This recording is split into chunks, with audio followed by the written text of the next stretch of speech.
Welcome to another episode of Sequeled, guys. This week, Blaise challenged me to do It Follows. We're here for episode number 5. Excited to share my thoughts on where this movie should go. Yeah, I thought this was a hard movie to give a sequel to, so I'm excited to see what you came up with. Ready to get into It Follows. So overall, the director always said that he did envision a sequel, and if so, he'd want to reverse the title. He wouldn't want it to be called It Follows 2. He would want it to be called Follow It.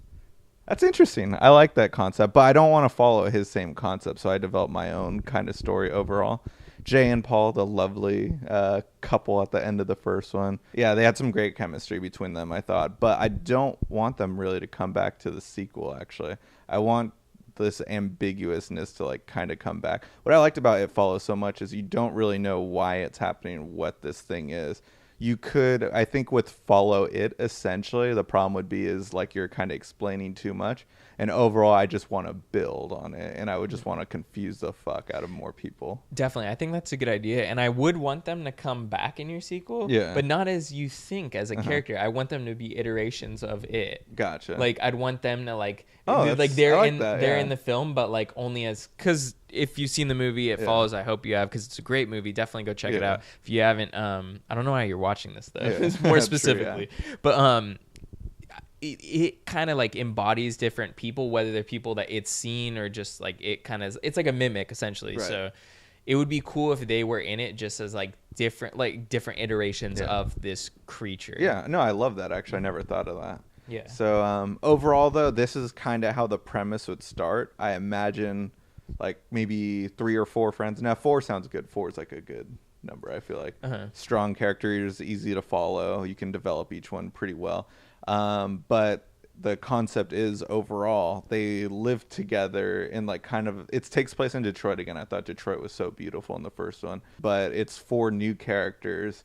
And in a room, though, somehow they have it trapped, though, spray painted. They spray painted a thing. That way they know it. I guess that's a cool idea because you could do really different colored spray paints. And also that's something we hadn't thought about yet. Yeah, they've trapped it. But overall, they've kind of they're not experimenting with it. I don't want to say that. They're trying to figure out how to get it to stop overall. So overall, these same 4 friends are sleeping with each other, essentially, to pass it on they do it in shifts, basically, where it follows specifically one person. So can I ask a question? Yeah. Because how big is this room? And then I have a follow-up. Well, now it's I kind of imagine a warehouse, you know how the ending the a Costco climax or a Walmart took place at a school, maybe just an abandoned warehouse again, because there seems to be a lot of those in Detroit. It would be more funny if you did it in a 24-hour Walmart. Yeah. Oh, really? A 24-hour Walmart. And then also, so this definitely brings up the idea that this is basically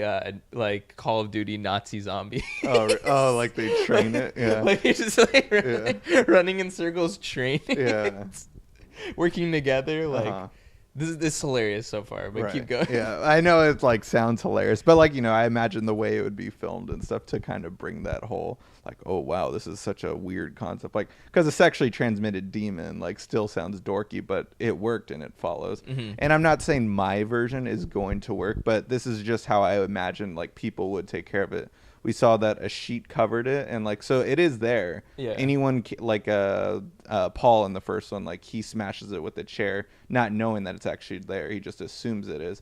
So it is exists within our world, but people just can't see it overall.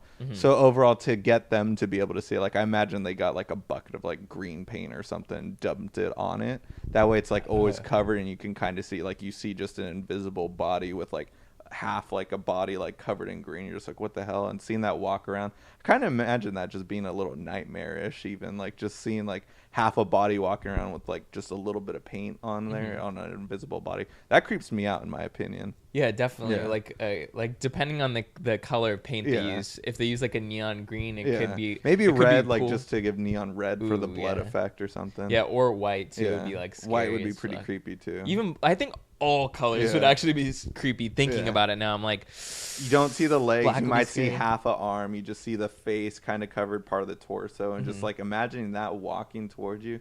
I imagine it being kind of creepy, but overall, eventually it has to get outsmarted. So I kind of imagine them testing it out. Everyone says, why don't you just fly to another country? It can't. It's gonna have to walk through the ocean and stuff.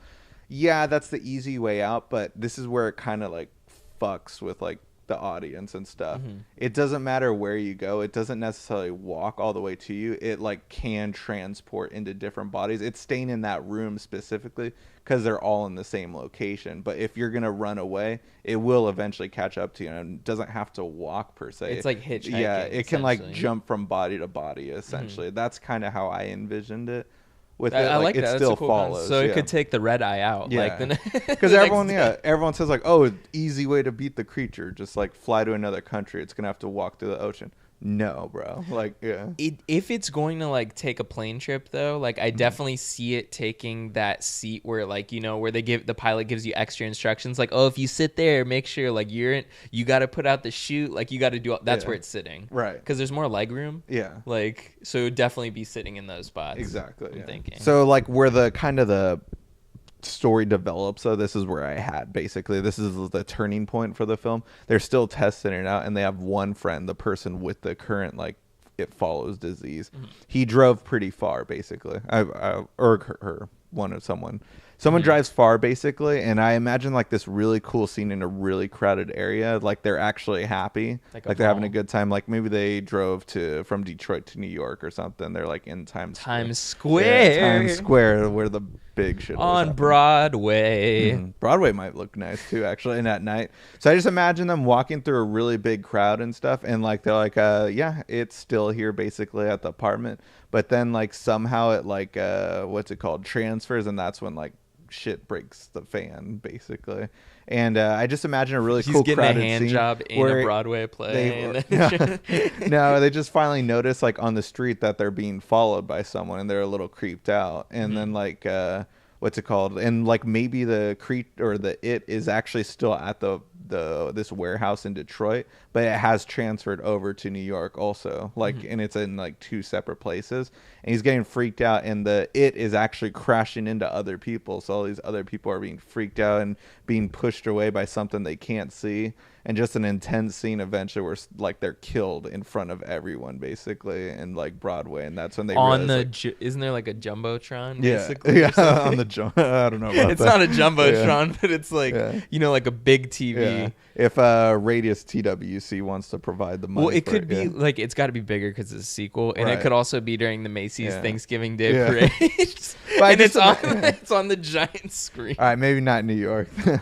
But I just imagine it being in a crowded area. It could be like the barbecue festival from Master and None or something. You say New York, I think Macy's Thanksgiving Day parade. All right. But like everyone notices that like this person dies in front of them, but they can't see what kills them. I think in the first one, like it kind of looks like he's getting raped to death in that scene where Greg gets killed.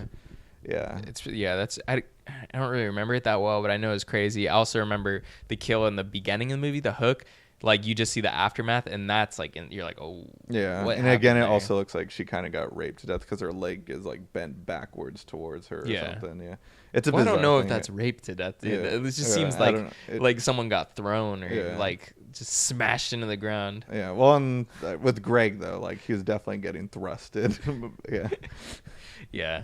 Yeah, I guess. I like the idea. I think it's a cool concept to play around with like learning a little bit more, but also finding out a lot less at the same time. As little as like the characters in the film. Yeah, like you know nothing, but you're trying to find out more, but you ended up like opening a can of worms and being like, oh, this isn't really working out. We don't really know what's going on here. Exactly. I like that. I think it sounds a little bit bigger, but starts a lot smaller, which I think's cool.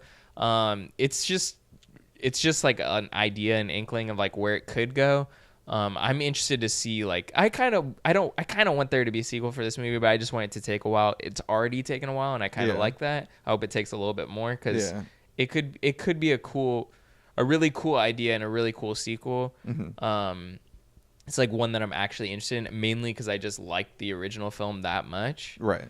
But yeah, I'm looking forward to your idea coming to life. Never, but maybe. This movie is coming, but definitely not this storyline. But we'll see. Coming. Actually, that's the real name. I'm gonna crack up though if like we see the film in theaters eventually. Like, whoa, what the hell? This plot is very familiar to. Not the plot, but some of the concepts. I think it's because it's mainly a concept. It's the end of the episode. Now it's your turn to challenge me to a movie for next week. So I wanted to change it up. I guess this is a movie that easily could have a sequel. I'm surprised there hasn't. There was like an animated series for a little bit. But this is a movie where like I actually would not mind a sequel for. I haven't heard talks of a sequel.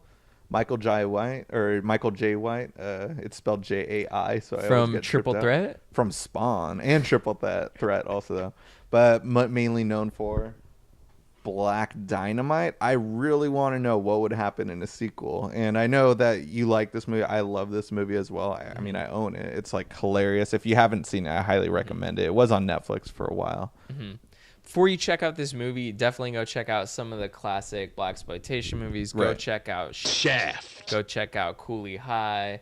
Go check out Boss. There's another term for it also, but yeah, go check that out. It got re-edited to Boss. Yeah. To Boss. Yeah, with Fred Williams, I believe. Yeah, Fred Armisen. Fred Armisen. No, yeah. Oh my God. Yeah. Fred Williamson. That's the SNL guy, yeah, right? Yeah, that's what I was checking. Yeah, so go check out some of those movies. Definitely, I think it will give you the appreciation to enjoy as much as I enjoyed Black Dynamite. I'm looking forward to doing a sequel to this because it's got to be bigger, it's got to be grander, and it's got to have more of those like blaxploitation tropes and just the comedy that ensues there. Yeah. We'll be talking Black Dynamite next week's episode. But in the meantime, leave a comment. Let us know what we should be talking about in the following weeks.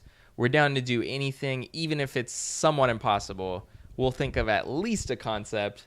So tune in next week, Black Dynamite. And help us out and support us with a little like button.